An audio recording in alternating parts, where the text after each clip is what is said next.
बंटी एक बंदर था जो अपने माँ बाप के साथ जंगल में रहता था। वो 3 भाई थे।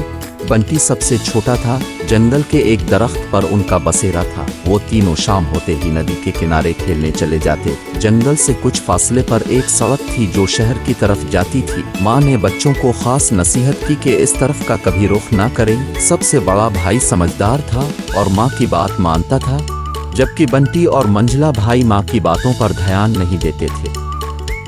एक दिन तीनों भाई नदी किनारे खेल रहे थे। बड़ा भाई दरख्त से फल तोड़ने में मसरूफ था कि मंझले भाई ने सड़क की तरफ इशारा किया। दोनों बड़े भाई की नजरों से बचकर सड़क की तरफ आ गए। अभी वो दोनों आगे जाने का सोच ही रहे थे कि अचानक एक तेज रफ्तार जीप वहां आई और किसी ने बंटी को पकड़कर जीप में डालकर ले गए। मंझला भाई ये सारा मंजर देख के हक्का बक्का रह गया।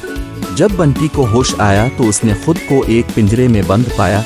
उसने आसपास नजर दौड़ाई। हर जगह जिनमें मुख्तलिफ जानवर कैद थे। वो एक खूबसूरत बाग नुमा जगह थी जहां लोगों का बड़ा हुजूम था। बाद में इसे पता चला कि वो एक चिड़ियाघर में है। इसके पिंजरे में और भी बंदर थे। वो सब भी अपने घर वालों से बिछड़े हुए थे।